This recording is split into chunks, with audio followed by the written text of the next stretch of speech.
Dr. NoSleep. I'm sorry, sir, but there's no way I can change your seating at this point. It's a full flight, the airline worker says to me. She stands behind her desk, looking down at her computer. Our original flight was canceled, I say, pleading with her. This was the next available flight, but we didn't have the option to choose our own seats like we did on the original flight. There's absolutely nothing you can do? The lady looks up at me from her computer. I'm sorry, sir. If I could seat you next to your girlfriend, I would. It looks like you're only a couple of rows away from each other. Maybe you can ask someone to switch with you on the plane. The stress of the last week sits on me like a monkey with a knife, digging around in my skull. I can feel myself slipping, but the last thing I want to do here is make a scene.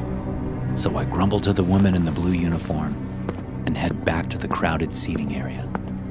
I shake my head as I approach Sandra. She gives me a sad smile, which does nothing to conceal the worry in her eyes.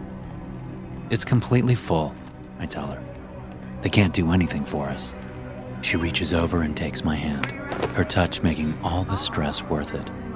I look into her brilliant green eyes, set in the most beautiful face I've ever seen. Her raven-colored hair frames, and her angelic features give contrast to her smooth, pale skin. I love you, I say to her. I love you too, she says.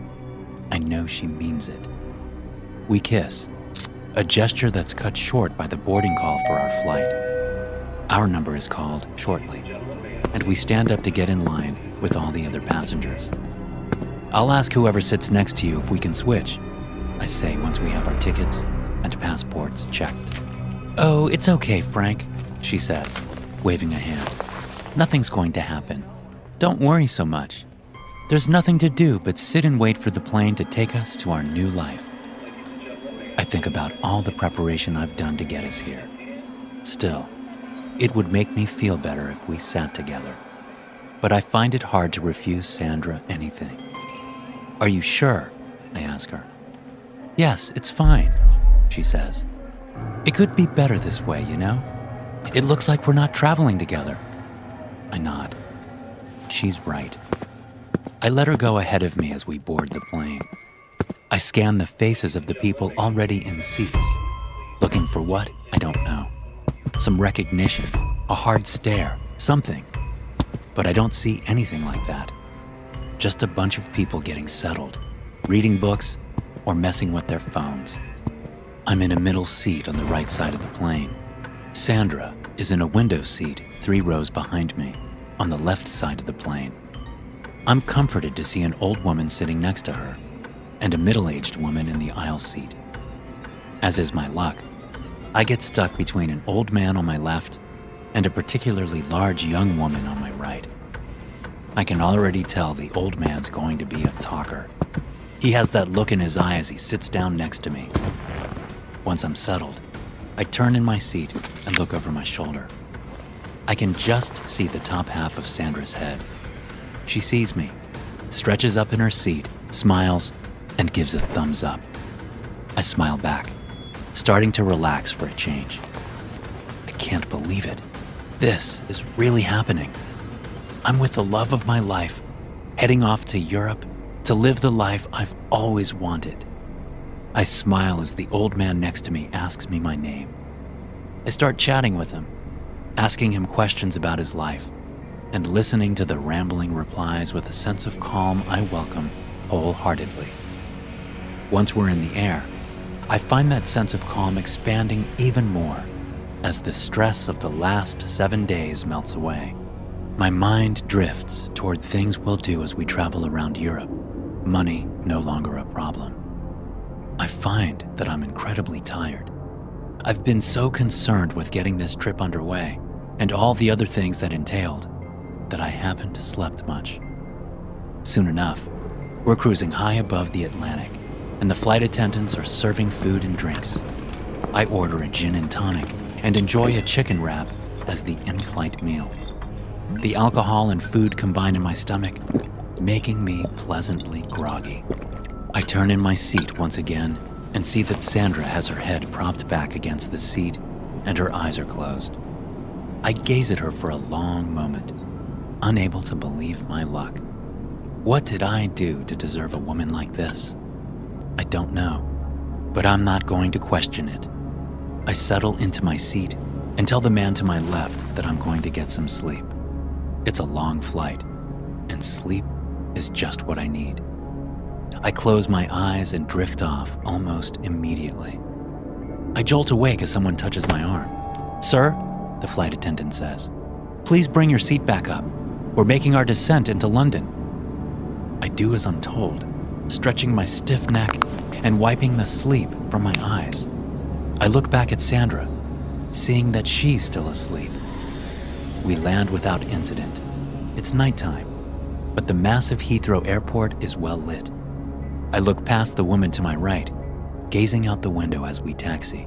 Once we're at the terminal, everyone gets up and starts to file out of the plane in the typical slow fashion. I sit in my seat, waiting until everyone ahead of us leaves. I decide to wait for Sandra so we can walk off together. So I cross the aisle once the opposite row is empty so the lady next to me can get out. I look back, expecting to see Sandra standing there, but she's not. Of course, there are people standing in the way, so I shrug it off. The old woman and the middle-aged woman that were sitting next to Sandra move off the plane. They both look at me as they go, smiling strangely.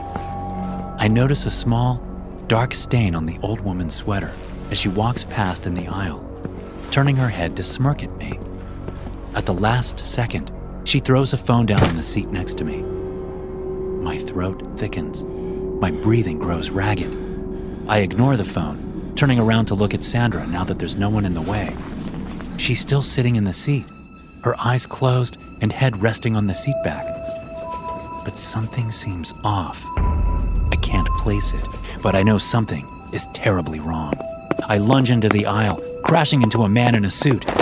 "Watch it, Frank," he says as I squeeze past him. I barely even notice he's there. Other people move out of the way as I scramble back toward the woman I love.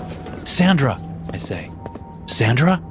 There's a thin, dark blanket tucked under her chin, concealing her upper body and the seat. Now that I'm up close, I can see that Sandra's skin is sallow, the texture of candle wax in a humid room. I reach toward her, gripping her by the shoulders through the thin blanket. The movement jars her, and her head comes forward. For one moment, I think she's waking up, but her head keeps going, her chin hitting her chest as her head tumbles off her neck into her lap. I scream, only now seeing what the blanket previously concealed, the drying blood coating her clothes and soaking into the seat back. In an insane act of grief, I grab her severed head in both hands and bring it to my face, placing my hot forehead against her cold one as the tears spill out of my eyes. A woman screams behind me in the aisle, seeing the gory scene. The businessman's words from moments ago echo in my head. "Watch it, Frank," he said. I now remember seeing him sitting directly behind Sandra, and the two women sitting in the row with her. Fury builds in me, and I put Sandra's head back down in her lap like I'm setting a fragile vase on a stand. I rush back into the aisle, the small group of people still left on the plane looking at me with fear and disgust. As I start down the aisle to find the man and the two women, a phone rings next to me. The phone the old woman threw down when she passed. I answer it, already knowing who it will be. "You thought you could run away with my wife?" the harsh voice says over the phone. "With my money? I trusted you, Frank. I treated you like a brother. You think I can't buy a half-dozen seats on a plane and put my people in them?" I listen to my former boss and the most dangerous man I know, but no words come to me. "Nothing to say for yourself?" he asks. "Fine. My associates will see you in jail. Enjoy your last few days on Earth." The line goes dead. I drop the phone back into the seat just before a police officer tackles me to the floor from behind. I barely notice as the cuffs go on. It doesn't matter. Nothing matters. Not without Sandra. The plane was packed, not an empty seat anywhere. It was a red-eye flight from Los Angeles to New York. I'd just spent the week working on a story about a little town in Southern California whose water had suddenly become undrinkable. It was an ongoing story, But there was a supposed investigation going on, and I'd interviewed all the people I could. My editor wanted me back on the East Coast for another investigative story about a corrupt small-town sheriff in upstate New York. I'm only sharing this because it's important to understand that I'm a trained journalist. I've been doing this for years, and I've developed an excellent memory for names, faces, and conversations. Sure, I use a recorder sometimes to make sure I don't mess anything up, but it's really just for backup. Most of the time, I get everything right without listening to the recordings I've made until I'm done, using them to fact-check my stories. So I found myself on a packed plane in an aisle seat as we pulled away from the gate at LAX. I could see one of the flight attendants toward the front of the economy section, talking animatedly to one of the passengers. She was flustered, to say the least. Although I couldn't hear the words she was saying over the constant hum of the airplane's running systems, I could tell from her body language that she was getting angry. I didn't know whether she was talking to a woman or a man because I couldn't see them.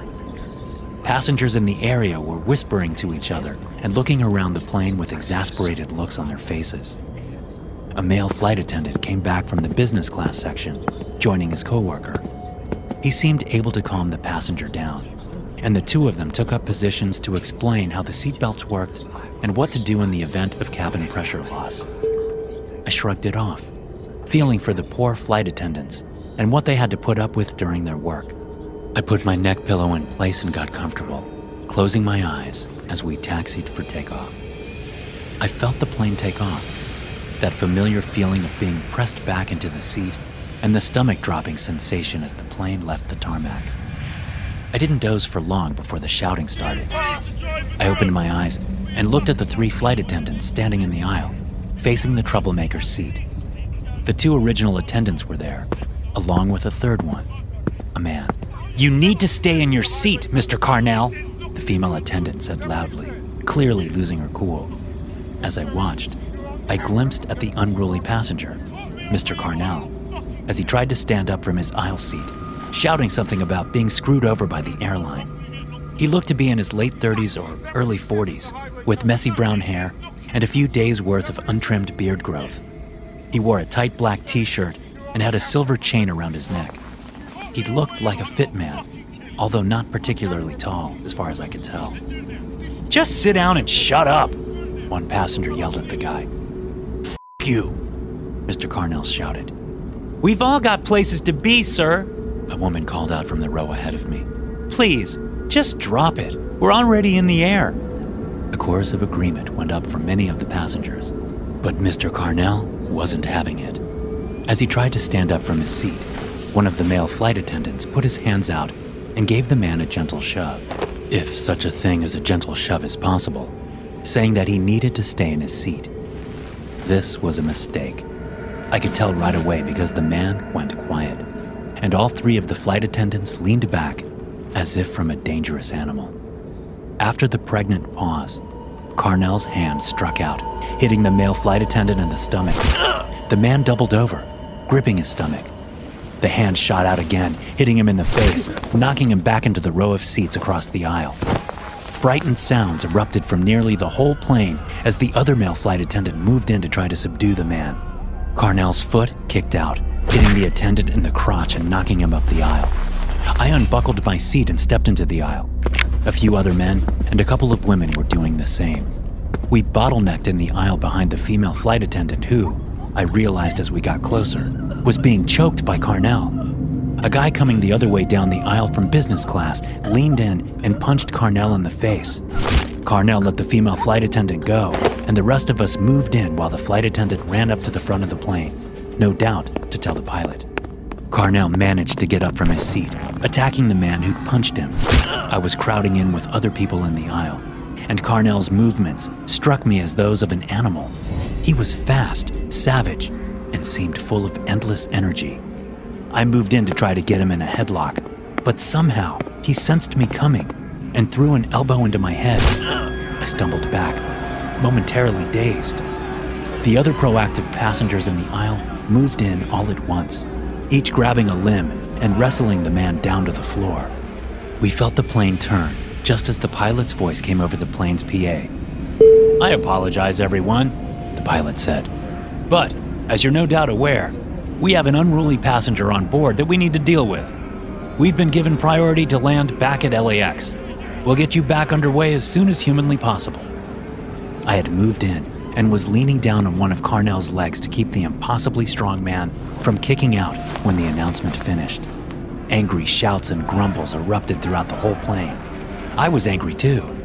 I looked down at Carnell's red-tinged face, at the look of savage fury there, and felt a loathing like nothing I'd ever experienced before, and one I hope to never experience again. As I stared at this man, a hand slipped down over his mouth. I followed the arm up, looking into the eyes of the man it belonged to, the one that had come from business class to help. The guy looked at me, and then looked around at the other people surrounding Carnell.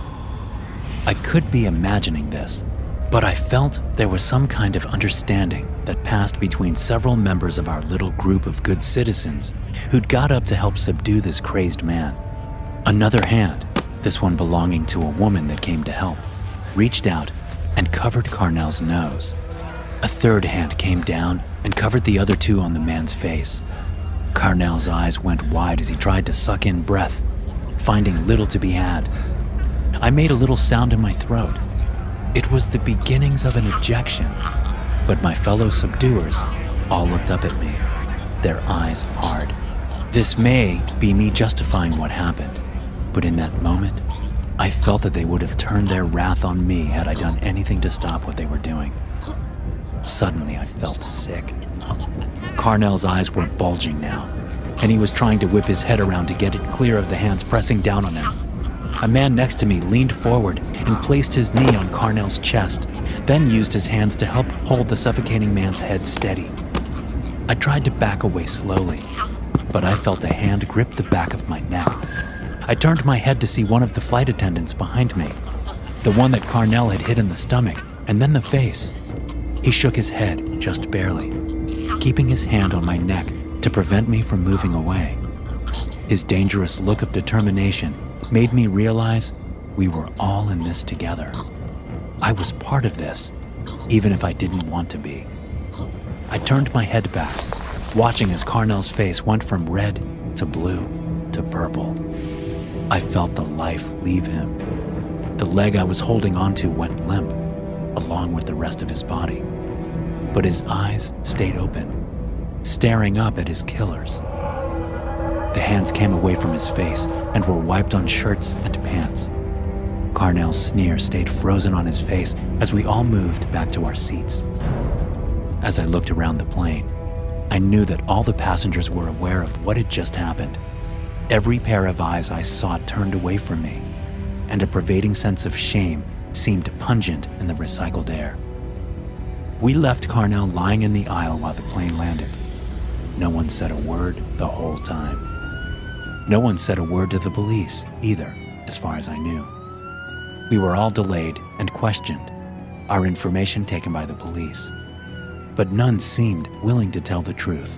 I didn't get home until late the next day, at which point I read about the incident online.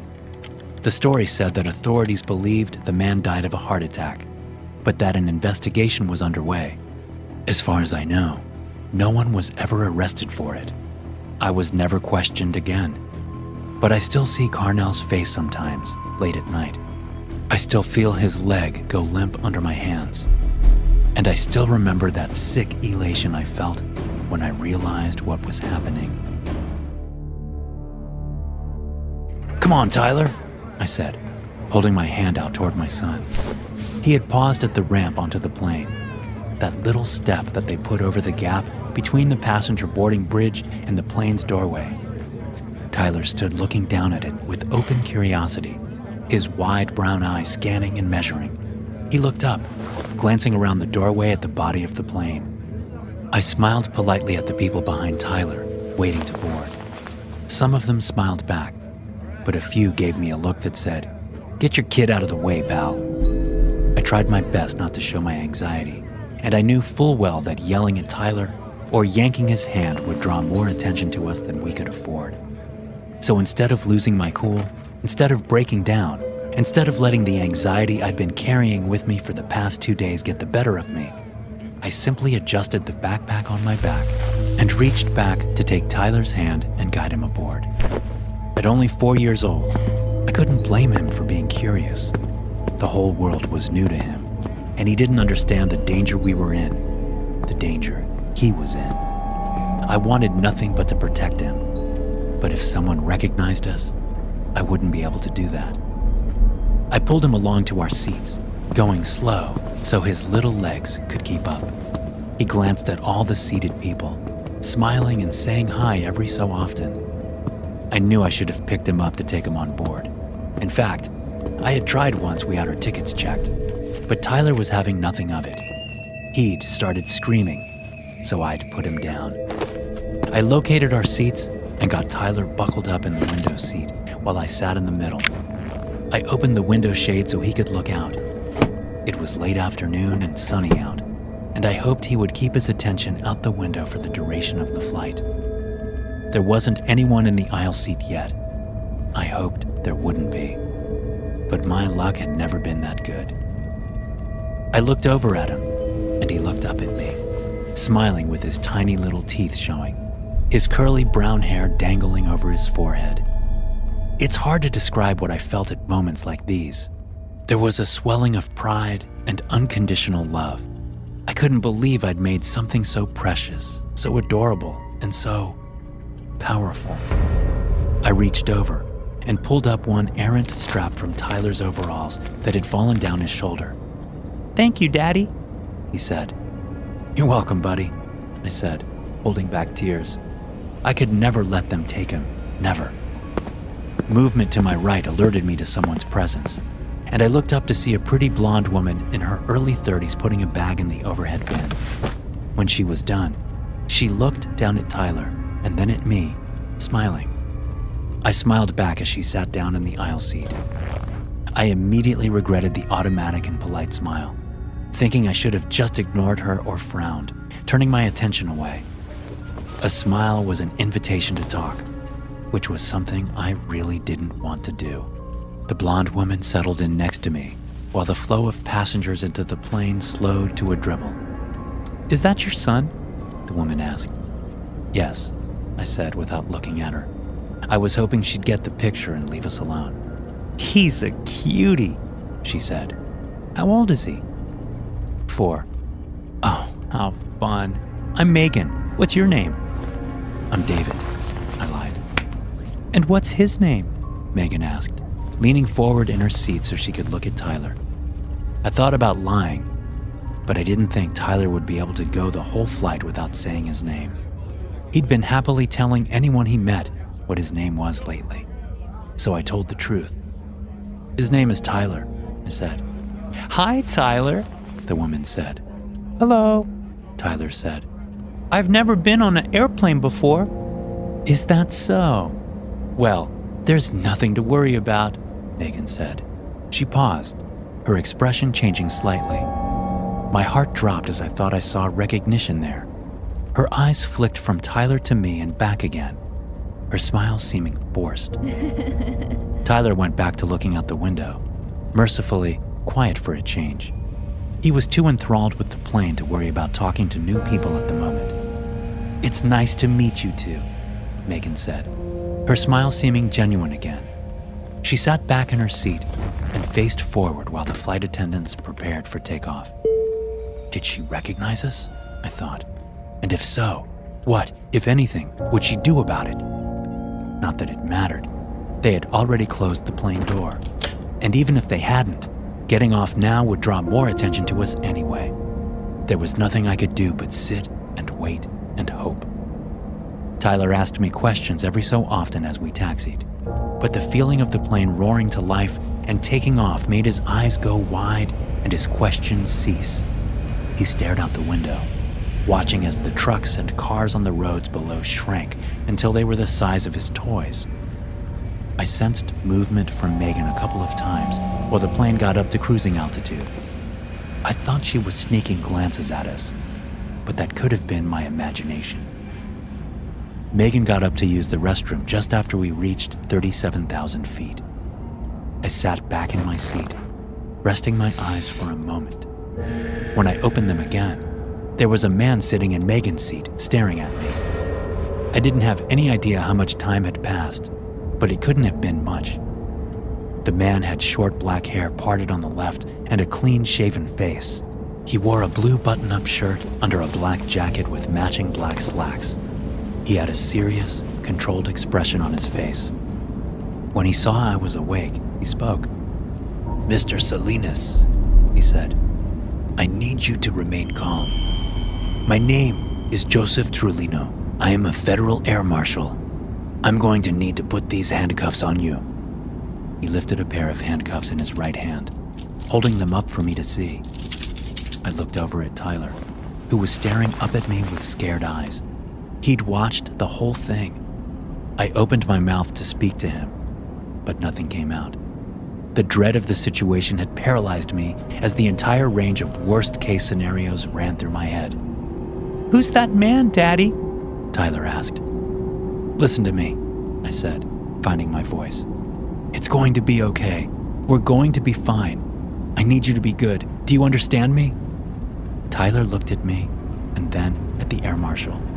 "Tyler," I said in as stern a voice as I could muster, "I need you to tell me that you'll be good, please." "Sir," Marshal Trulino said, "I don't want to cause a scene and frighten these nice people, so let's do this the easy way. There's nowhere to go anyway." He reached over and clicked the cuffs on my wrists. I never took my eyes off of Tyler. I watched as recognition dawned on his face, followed by a look I knew all too well.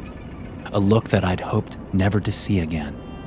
"No, hey," I said. "It's okay, buddy. It's all going to be okay. Don't worry. This man is nice. He's a friend."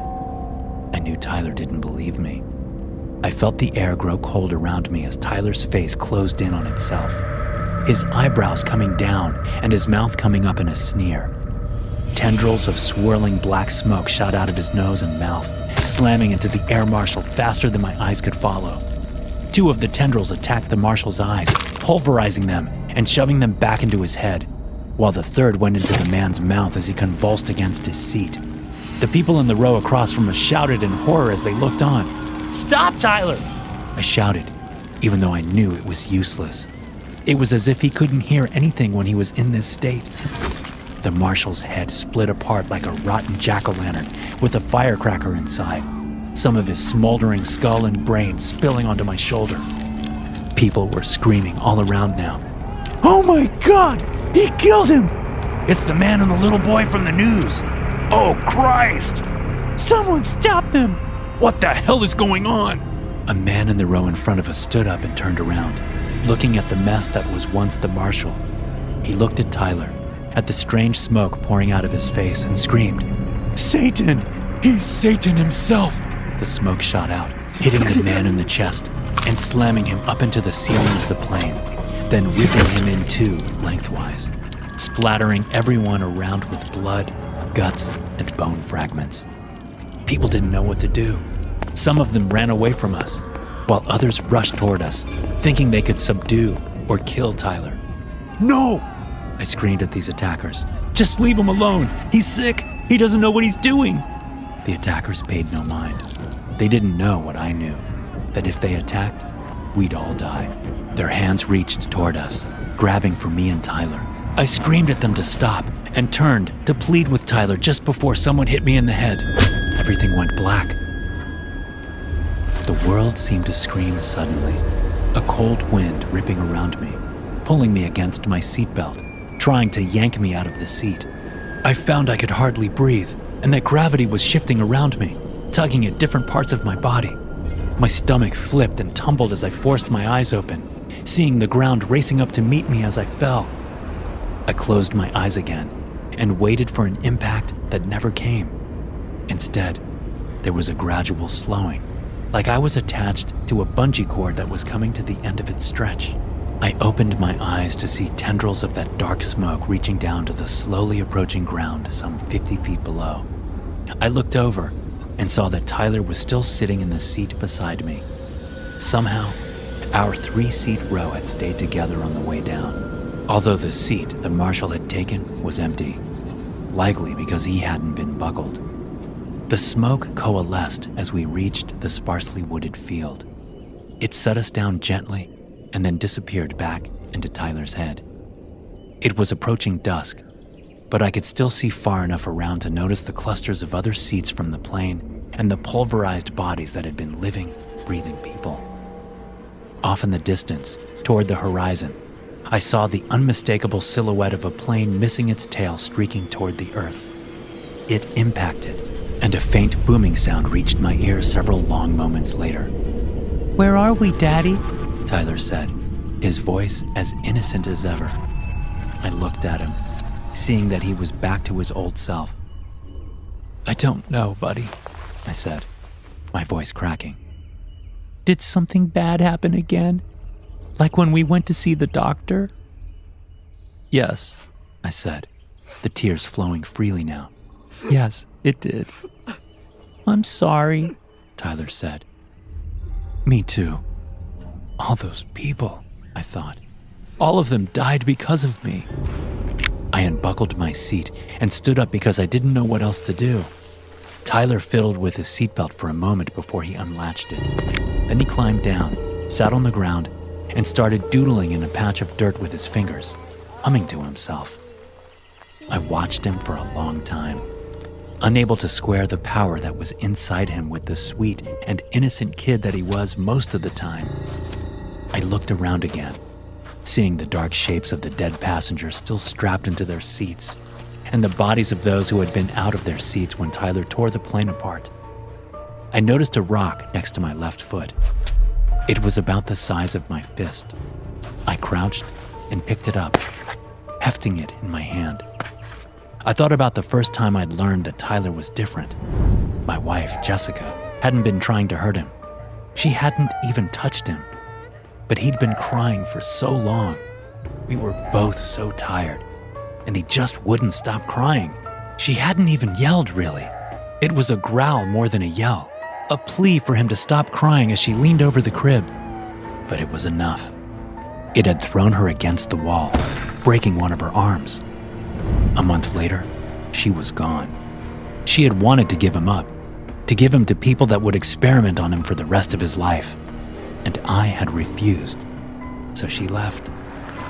Maybe I should have done something about it back then, but I couldn't bring myself to. I couldn't. But now, there was so much death.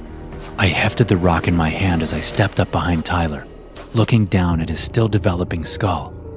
One, maybe two blows and it would all be over. I'm the only one that can do it, I thought. He trusts me. He wouldn't expect it. The smoke wouldn't come out to stop me. Or would it? Would it know?